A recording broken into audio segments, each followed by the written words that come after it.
홍콩의 순리 거주지구는 원래 공동묘지였습니다. 늘어나는 빈곤층을 위해 정부에서는 공급용 아파트를 지으면서 지금의 순리 거주지구로 모습을 바꾸게 되었다고 합니다.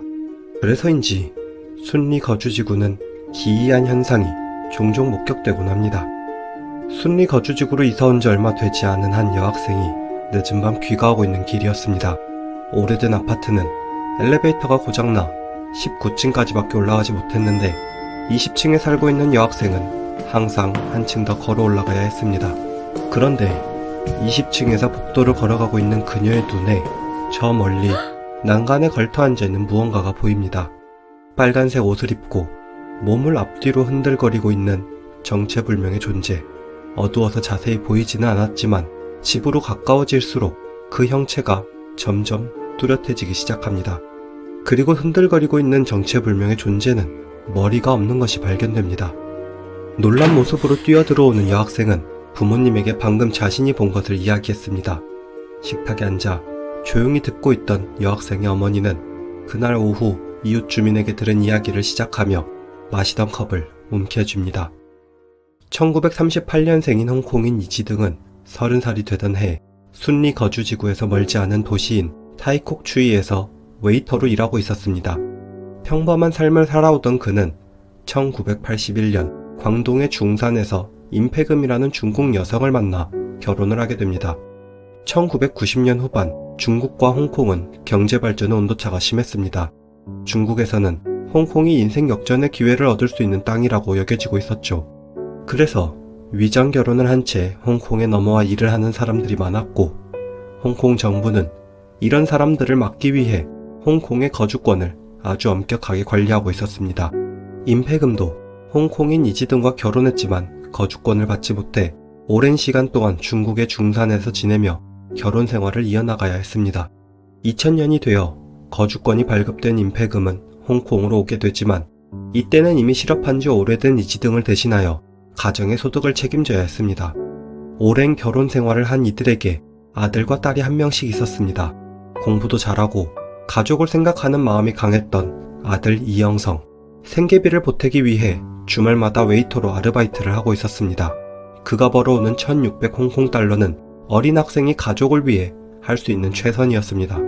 학교를 자퇴하고 집에서 지내던 딸 이옥병은 돈을 벌어오지는 않았지만 동네에서는 어린아이들과 잘 놀아주는 예쁜 누나로 불리며 말썽을 일으키는 딸이 아니었습니다. 2002년 이지등과 가족들은 사건의 발생지인 순리 거주지구로 이사오게 됩니다. 사동의 2014호는 그들의 아담한 보금자리였습니다. 하지만 많은 시간이 흘렀음에도 이지등은 여전히 일을 찾지 않고 있었고, 가정의 수입은 여전히 청소부로 일하고 있는 임팩음의 월급이 전부였습니다.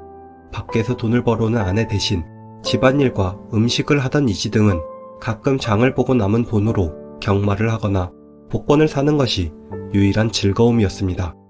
아빠가 일을 하지 않는 것을 제외하면 평범한 집안으로 보였지만 사실 오랜 시간 백수로 지내던 이지등의 눈에는 자신을 대하는 딸의 태도가 마음에 들지 않았습니다. 사춘기였던 딸은 가족을 대하는 것을 귀찮아했는데 이지등의 눈에는 그것이 자신을 무시하고 있는 것이라고 생각하고 있었습니다. 그렇게 가족들과의 사이가 나빠지고 그 중에서 딸과의 관계는 가장 좋지 못했습니다. 그로부터 3년이 지난 2005년 1월 23일 아내가 누군가와 전화를 하는 것을 이지등이 몰래 듣게 됩니다. 정체 모를 전화기 건너편의 사람에게 조만간 중국으로 한번 갈게라는 말을 뱉은 임팩음. 이지등은 최근 아내와 소원해진 부부관계를 떠올립니다. 생각해보니 이들은 부부관계가 없는 것은 물론 자신을 대하는 태도도 소원해지고 있다고 느끼기 시작했습니다. 결국 아들과 딸이 친자식이 아니라는 의심까지 들기 시작합니다. 딸이 이지등을 아버지로 존중하지 않는 것이 바로 친자식이 아니기 때문이라고 생각하기 시작합니다. 2005년 2월 2일 새벽, 이지등은 아내가 집값을 내기 위해 뽑아두었던 현금을 가지고 외출을 했습니다. 철물점에서 도끼를 한 개 구입하고 돌아온 이지등은 아무 일도 없었던 것처럼 집에서 가족들과 아침밥을 차려 먹었습니다. 수요일이었던 이날은 점심시간이 되자 집안에는 딸과 이지등만 남게 됩니다. 이지등이 잠들어 있는 딸에게 도끼를 휘두르자 아빠를 피해 도망가는 딸이 마지막으로 선택했던 장소는 화장실이었습니다.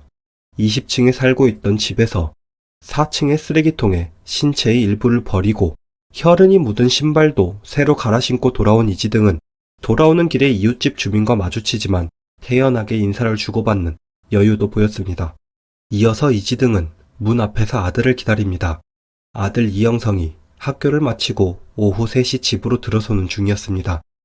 현관문 앞에서 아들을 기다리고 있던 이지등은 이영성에게 도끼를 휘두릅니다. 딸과는 달리 상처를 입는 선에서 그친 아들을 보고 한 번의 목적을 달성하지 못한 이지등이 아들의 반격이 무서워 횡설수설하기 시작합니다. 길에서 만났던 불량배와 시비가 붙어 그 사람이 들어오는 줄로만 알았다는 말을 시작으로 끝도 없이 말을 이어나갔습니다. 아들이 지갑을 건네주고 나서야 이지등은 말을 멈추었고 이상한 아버지를 피해 구급함을 가지고 부엌으로 들어가 응급처치를 하는 이영성이었습니다. 3시 45분 집안이 조용해지고 나서야 부엌을 나온 아들은 자신의 지갑에서 2,000 홍콩 달러가 줄어든 것을 보고 어쩔 수 없다는 생각과 함께 방으로 향했습니다. 화장실을 지나치던 중 여동생을 발견하게 되었고 경찰에 신고를 하게 됩니다.